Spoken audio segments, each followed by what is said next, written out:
to Hot Flash Chronicles, where midlife is messy, menopause is madness, and we're sweating through it together. We're Angie and Shelly, two caffeine-fueled, slightly inappropriate grandmas who say what everyone's thinking. So grab a drink, crank up the AC, and let's dive in. Angie. Shelly. You know what time it is. It is... I know you're going to... 3:21. I knew it. I knew you were going to do that. Which means... It's time for another Hot Flash Chronicles podcast. Whoops. I'm very excited. My name's Angie. I'm Shelly. What are we talking about today, Shellinator? We are going to talk about... It's not near and dear to me. I'm going to tell you that. But it's a necessity in life. We're going to talk about clutter, decluttering, and low-grade hoarding. Mm-hmm. Yeah, whether it's clutter in our minds, in our schedules, in our bank accounts, in our homes, in our workplaces, we tend to accumulate too much stuff in all of the categories. Yep. And how do we deal with it? Why does it happen? And maybe some personal anecdotes, because that's what we roll with. That's what we roll with. And maybe some ideas on how to deal with it. Because I think that's the hardest part. Right. Is figuring out, well, what do I do with all of this, either emotional stuff or actual physical stuff? Right. The thing I've noticed about how I accumulate stuff, and the reason this topic kind of really popped up with me, is I've been moving the last few months and packing things up. The longest move in the history of the frigging world. So for backstory, originally Shelly and Phil moved in with us, and that was going to be ? How long it was. And they were with us for about 7 weeks, I think. And then they wound up getting an apartment because we realized that logistically that wasn't going to work. But we still work together here and stuff. And but really they're only a few minutes away. Yeah. It was a space thing. We just didn't have enough space for all four of us. And why was that? Months. Because we had too much shit. That's why. So in that, we realized as much as it sounds fun to integrate everything, logistically, we couldn't do it. Yeah. So that kind of forced Phil and I into this position of really looking at all of this physical stuff that had accumulated over years. Decades for me. I had some of my parents' stuff mixed in. Things I've had from several moves. So that's why I thought, you know what? I know a lot of people who have not just their household stuff, but they also have like a storage unit that they've literally had for years. Don't look in the storage room in my photo studio if you're ever here. Yeah. It's a disaster. Yeah. It is unbelievable how much stuff I have in that room that I never, ever We use. all have that room of shame. I feel like everybody, it could be your garage, it could be a storage unit, it could be an extra room in your house. But it reminds me of on Friends, Monica had a closet. Yes. At the end, in one of the seasons, it was one of the later seasons, she was always so neat and tidy, but you opened up this closet and it was just full of random junk, right, full to the brim. And I think we all have one of those. So why do we get so attached to belongings? And what kind of things do we get attached to? Like I have a lot of, I might use this someday. Totally random example, pineapple slicer. Okay, so I have not one. Oh dear. Okay. 2 pineapple slicers because I bought one and I forgot that I had bought it, so I bought a second one. Because you really thought you were going to slice some pineapple. What do I need to do with 2 pineapple slicers? So do I donate one? Yes. Do I need to have just an actively ongoing donation bin? Yes. Do I have one? No. How many times have I used it? Probably 3 times total in 5 years. Oh. So it was so important to me and so handy because I eat a lot of pineapple that it was like not just once, but 2 times I thought I must own this. But is there another way to cut the pineapple? Obviously. And I usually do that because obviously you've only done it 3 times, and I know you've ate pineapple more than 3 times. I know because I realized that the pineapple slicer itself doesn't get all of the pineapple. So why the fuck do I still own both of these? Yeah. Is the question. I don't know the answer to that. Angie has just given us the perfect scenario right there. I have 4 Crockpots. And I might need it. I might need it category. And I think so there's different kinds of why we keep things categories. And I think one of them is we've invested some money into something, a thing. It could be. You want to get the value out of it that you pay. I think they were like $13 each time. So I've now spent $26 on pineapple slicing apparatus. So there's like a guilt associated with. If I just get rid of it, I should just throw $26 out the window. Something. So keeping it somehow in our brains makes us think, well, I might use this because I did pay okay. Ask yourself how many treadmills you've had, how many exercise bikes you've had, how many I mixers. feel personally attacked, right? Vitamixers / shake maker / some kitchen device that does storage, a panini grill. Like I'm talking a pineapple slicer. Name a kitchen appliance. I now have 2 Instapots. Right. Because why wouldn't you have 2? Right. Well, I went to a garage sale the other day and there was a really pretty Pioneer Woman one. Yeah. So I bought it at the garage sale, but then I have this other one that I had and I'm like, oh, well, what if, I'm not going to use 2.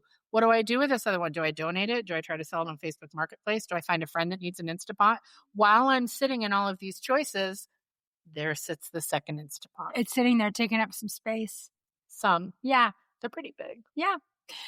And this is the thing is we try to reason or justify why we've done this purchase, and it's like, and it feels wasteful if you don't use it, but you don't. And what we forget to factor in is that we're just not fucking using it. Okay. It's sitting there. We're not using it. And we have to be honest with ourselves. We're not gonna. Okay, we're not going to slice enough pineapple with Angie's 2 pineapple slicers to justify why we're keeping 2. And we're not using either one, but they're there somewhere. I don't even know how many Crockpots I own, Shelly. Yeah, there's a Crockpot hoarding. At least 5. Yeah. Of different sizes. I'm going to take one of those from you because I got rid of mine. And now I need one. I have a brand new one in a box. Why wouldn't I? Why wouldn't you? I would just ready to go to give to me for my birthday. That's right. That was your actual birthday present. Yeah. So, okay. So getting back to the clutter part of it. So all of these things take up space that if we didn't have all of these things taking up space, what could we do with that space? Our eyes could rest. Yeah.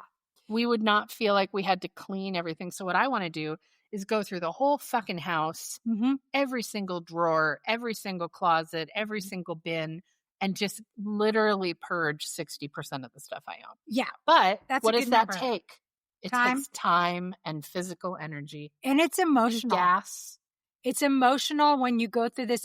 You guys, it's not about the things. I can tell you it's not about the pineapple. My husband was trying to get me to go through things when we were moving. When I finally said, okay, I'm ready to do this. I'm ready to make decisions. Here's why I put it off for months and months before we ever started moving. Here's why. Because I knew when we got to certain boxes out in that garage, there was going to be decision making that I was going to have to do. And for me, decision making is emotional. Sure. And it takes a lot of time and bandwidth. And mentally, it makes me get tired real fast if you throw a bunch of decisions at me in an hour or 2 period of time. Because he would be like, well, just go through one box at a time. But I'm telling you that I'm the kind of person that everything you bring up out of that box, first of all, is going to trigger a memory for me, especially the sentimental, as I call them, the sentimental boxes. See, these are the ones from my parents, from my childhood, from me growing up teenagehood, from when my kids were little. And every item that you bring out, I'm going to have a memory of it. I have to replay that memory in my mind. And then it makes me not want to get rid of that thing, even though that thing has been in a box for 15 years and I haven't fucking seen it.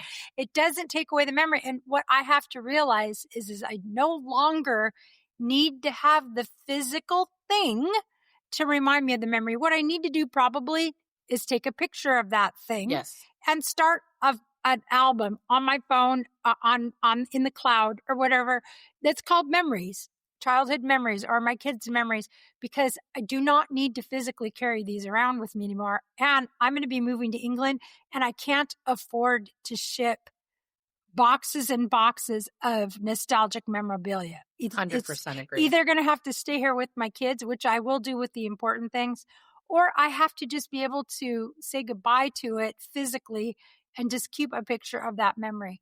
There are things that were tucked away for 30 years and I haven't touched them, but I didn't want to throw them away because I didn't want to make the decision. Right. And that's the hardest part, I think, where people get backed up and why we start getting clutter in our houses and in our lives is it's hard to emotionally detach from some of these things that trigger important core memories for us. So I know that one of the reasons that I have a lot of stuff is there were periods in my life through previous relationships where we were broke, like holding garage sales to make rent, broke, right? Like so broke that you had to figure out if you could afford to buy a loaf of bread this month. Kind of broke. And coming from that scarcity to now I am in abundance. I was talking to Jeff about this the other night because I was like, I want to just get rid of half the shit in our house. Like, I don't need it. And he was like, well, are you going to just fill it up again?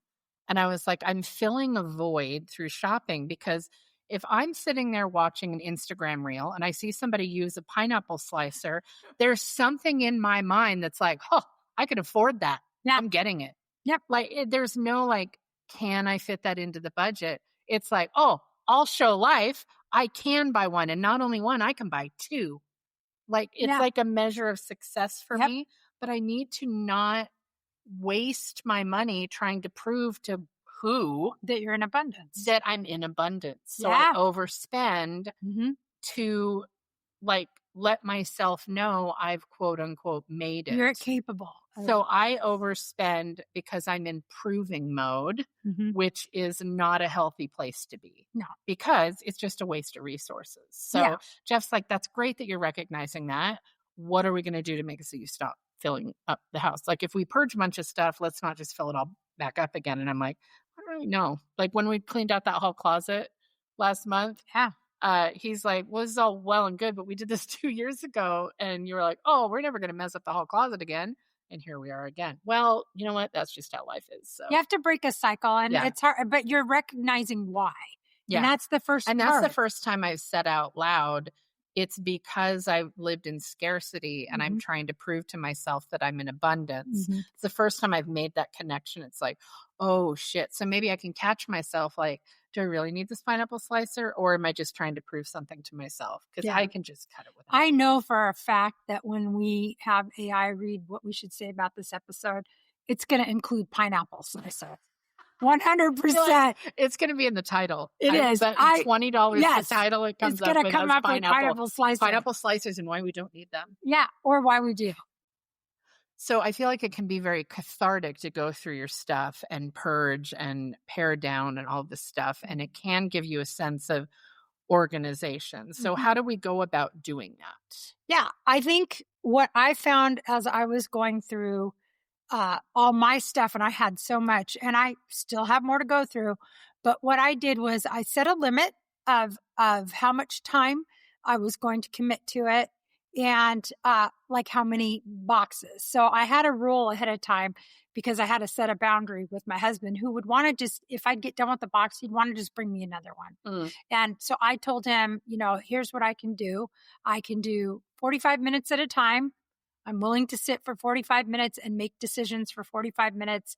And I'll do as many boxes as I can easily in 45 minutes. I won't put a number of what that is because I'll use that time. I might use that to make a decision on 3 items or maybe 300. I don't know, but that's the time. So I set a boundary of how much. You set a time limit. Interesting. Yes, of how much time per, how many of our days we were going to be doing it. And I did it like 3 days a week. I committed to 3 days a week. So I was putting about an hour and a half of time, something like that, or almost 2 hours. See, I feel like I don't have time limits around it. And one of the accolades I will give to my husband that is a huge bonus for him is if I were to say like, hey, I want to organize this half of the garage today, he recognizes my physical limitations and I can basically just plant myself in the dining room and he'll just keep bringing boxes in and he'll lift, what about this? What about this? And I'll be like, donate, kitchen, upstairs, donate, trash. And we can go through, and then he'll make piles of things. And then every pile, like he'll make a pile for the bedroom and a pile for the kitchen and a pile for laundry. And then he will then redistribute things to those rooms. So we can conquer a lot because he'll do the physical labor. Right. I just have to make decisions. So like when he sometimes will help like empty my car out into Rubbermaids. And I can just he'll hold things up and I'm like, oh, that goes to the studio. So he'll make a bin of each thing. So incredibly helpful. Yeah. Because then I just have to make decisions and then he'll put it in the room that I ultimately said it needs to live in. And then once I get that whole bin into our bedroom, then I know where to disperse it. Yeah. But that is so incredibly helpful when you're going through a decluttering. If I try to do it myself, I'm going to get about a third of the way through. I'm going to take everything off of all of the shelves or everything out of the closet or empty the pantry. Sit somewhere else. And it's going to all sit in front of me. Like, listen, I'm cleaning up my closet. I will empty the whole closet out onto the bed. Yeah. And then I'll run out of energy. Yeah. And then it's like, oh, shit. Yeah. And I can't get into bed. Yeah. Because now my whole closet is on my bed. So I get myself into a pickle and then I burn myself out because you do have to I recognize your style. Like you have a style of you can get through it if somebody will do the distribution. If you can just make the decision point, then it can go to the next stage and then you can finish it out. And not that I'm just sitting there and telling him what to do. Well, I mean, I'm also actively making the decision. Right. But I'm also like actively pointing. But he's carrying the heavy stuff and like putting like he does a lot of the labor and I'll do like sorting. Well, see, and for mine it's like it's not a physical limitation for me. It's an emotional limitation. Right. And just the pure act. And this is where you have to gauge for yourself. What is your style when it comes to decision making, when it comes to organization, when it comes to making something organized out of something very disorganized? Like what are your strengths? What are your weaknesses? And that's kind of a thing to think about ahead of time. Have a plan, a real plan for how you are going to review the cluttered area, whatever it is, whether it's your house, your garage, your bedroom, your closet, your workspace, whatever. Get a plan of how you're going to do it. If you need help, get somebody who can help you. If you're going to be more efficient with a partner, then ask a friend, ask your partner, ask your kid, whatever. If you know that you'll do better as a team, and then find someone. Don't do it on your own if you really can't do it on your own. Right. Because I'm going to overcommit and then not be able to finish. And then you're going to be mad at yourself. Exactly. And you're going to feel like you failed and that you just have another big mess. So there is an emotional aspect to organization. Some of us are just not organized people. That's not how we work. I'm not highly organized about some things. Right. But then I am very highly organized about others. So I think a lot of it, and the reason we shy away from this is there's actually some self-reflection needed here. Right. To figure out why you have all this shit in your house. Yeah. And me realizing like, oh, I'm just trying to prove to myself that I'm in abundance. That's a good realization to make because once I'm aware of it, now I can start to slay that dragon. Yeah. And it's not just like physical stuff. Like our calendar can get very full because we're overcommitting. And then it's like we're exhausted because we can't seem to say no. So we can pare down like what we're saying yes to. I like monetarily, like we have a lot of auto pay things, right? I just had something last week where where my business debit card got compromised. And somebody was running like fake Google ad transactions to the tune of like $3,000. Oh, geez. And Chase is like, well, we need a letter from Google saying that these weren't your charges because like, otherwise we can't charge it back. So that sucks, first of all. But in that they're replacing the debit card because obviously somebody got a hold of this number. Yeah. So now in the last week, I've been getting all of these, oh, you need to like change up your payment source. Like this card isn't going through anymore for this subscription or like your Netflix or your, like my Adobe Photoshop subscription, like all of these things that are these monthly payments. So now I'm like, do I need this? I didn't realize I was still paying for that. Do I even use it? Yeah. So now I'm decluttering my transactions. Yeah. So it's like all of these things are saying need a new form of payment. And I'm like, maybe I don't want this I don't think anymore. I actually need this. Yeah. I don't feel like I need it. And I'm not just replacing it everywhere. I'm being very selective about, nope, I don't think I need that in my life anymore. And that's okay. Like, It's I don't okay need all of to, the auto pay things because we it's should like I've assess been that paying for regularly. Mid Journey, which is like the image creating Yeah. AI where you can like type it. I'm like, I haven't used that in over a year. Yeah. And I'm paying, I don't know, $10, $20 a month. Yeah. It's like, get rid of it. Why? So that's in a world where we have exactly that, like automatic subscriptions and things like that. Things go on auto and you don't think about them anymore. And sometimes you might have only used that app for 2 months or something, and now it's charging you $14.99 a month.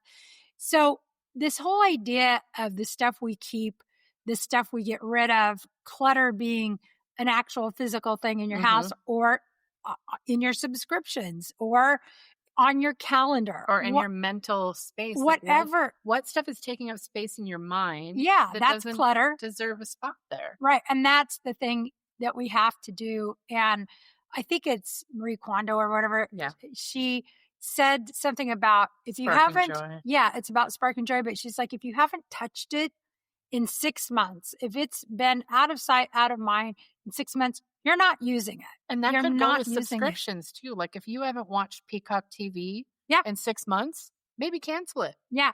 Like if you haven't, like I realized that my Amazon account had a Kindle subscription for Kindle Unlimited because I used to read a lot of Kindle books. And that's a way to get like quote unquote free. But I've been paying $13 a month. And I looked, the last time I had used one was almost 2 years ago. Yeah. And I'm like, how much money have I given these people? And not utilizing it. Yeah, exactly. So you can also, it's just taking up bandwidth.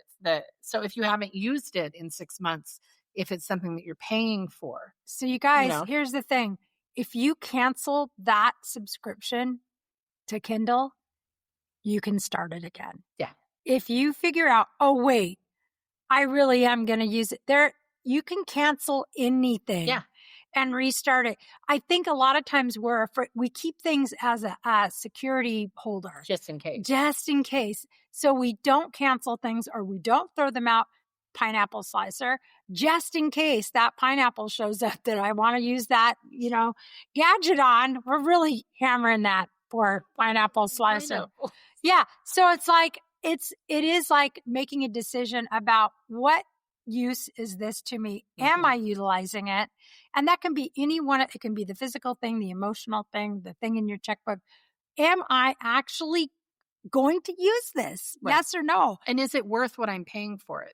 So you have to think, am I utilizing this service enough to where if somebody showed up at my door and said, we have this software where you can create images by typing in a prompt and you're going to hand me $240 cash, would that be worth it? Yeah. Probably not. No. A lot of the reason we keep things is we fear that if we get rid of it, oh God, then we're going to need it. Fine. So just re-sign up. Just re-sign up. Or just go get another pineapple slicer. Try to live without it for a few months and see if it works. But I think the reason we get clutter is more about our emotional ties to things. It's more about our feelings of we're living in abundance now or scarcity. It's way more tied to those, and it overflows physically into your life. And I get uneasy when I'm around a bunch of clutter. It starts getting me really friggin' stressed out. So like my bedroom right now is super cluttered. Yeah, it's not it a place looks like to a sleep. tornado went through. Yeah, and it's to the point where I wouldn't want anybody to walk into that room because I'd be embarrassed. And every time I walk in, I'm like, oh God, I have to. And your bedroom should be a sanctuary. Yeah, and I have to oh my God, I have to do all these things, and it's like it's giving me a real squidgy feeling that I don't like, and it's like. Just get rid of half of that shit. You don't need it. It's all.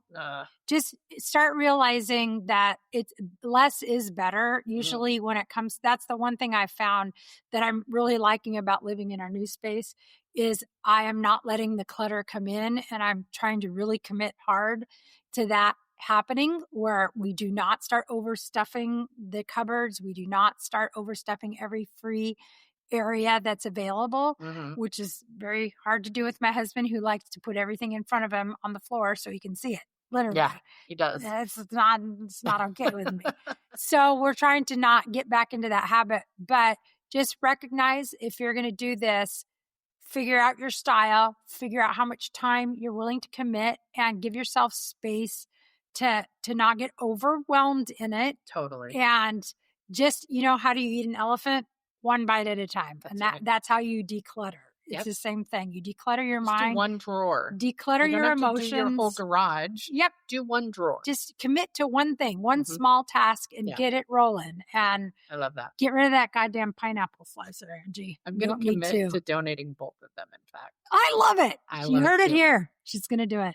Okay. What an incredible topic that felt a little uncomfortable to admit some things publicly, but also a little freeing to be like, there's a reason I won't invite you into all the rooms in my house because they're full of junk. So what are some areas that you guys find you're overcluttered? Or where's your Monica closet? Do you have How do you overcome it? Like, do you have some tips on how to declutter, whether it's your finances, your calendar, your mental bandwidth, or your stuff? Can I give you $20 and will you come and do it for me? That's what I want to know. $20 feels like lowballing. You think it? You think it is? I feel. What if they get a free pineapple slicer with that? Okay, well, color me corrected. So, Shelly, we're going to do we're going to do some rapid fire questions. Yes, as we always do to wrap this up. So, I'm going to start with, what's your favorite kitchen appliance? Oh, so excited! Settle down. Oh, the coffee maker. I've got the cool Ninja one that does the Nespresso pods and makes the coffees, and it has a milk frother. So I'm in, like, that's my yes, hands down. That's my yes. That's my yes right there. Okay. Right there. Angie, if you could ride in a race car at speeds, holy crap, exceeding 180 miles per hour, or if you could parachute, jump out of a plane, which one of those thrill-seeking options would you take? Is there option C? Because neither of those sounds fun. I guess no, shit. This is why I asked her. I'm going to have to go with am I with a trusted person that knows what they're doing in both scenarios? Yes, you are. Parachute. Oh, really? Well, probably because of my car accident that almost killed me. Okay. Like, that sounds fucking terrifying. That sounds jumping out of a plane sounds fucking terrifying. That also sounds terrifying, but I'm sorry, I can't always give you the easy one. God, that was brutal. I know. Bro. You're welcome. Made you think. Okay. Now she's going to do something with kitchen terrible. Appliances, favorite Crockpot meal. Oh, right off the top of my head, right away, I went to pot roast. I love a pot roast going right now in a Crockpot. Yes, currently, it's hands down my fave. It's hands down. I think it's literally perfect. I have a pot roast in my Crockpot. I'm going to come over and speak. have some. Okay. Sounds delicious. I'll allow it. Okay, food one for me. All right, food one for you. Well, gosh, I know what you're going to put in your Crockpot now. If you could, Snickers bar or peach rings? Snickers. Okay. I do love both. But I know, that's why I was throwing them at you, because I wanted to hear which one. Yes. Okay. All right. You guys, thank you so much for listening. We know there's lots of options for you to listen to, and it means the world that you've chosen to listen to us. We will be back on Monday with a new episode again. And if you have a moment, we would love if you could like, subscribe, share with your favorite human, comment, all of those things. Even better, a 5-star review is the bee's knees. It is. With that, we bid you adieu, and we hope you have a fantastic weekend. Ciao. Bye. That's a wrap on this episode. If you laughed, related, or just need more, hit subscribe. Check out the show notes to find us on socials and YouTube, and join our Patreon for exclusive extras. And remember, we're still hot, just in flashes.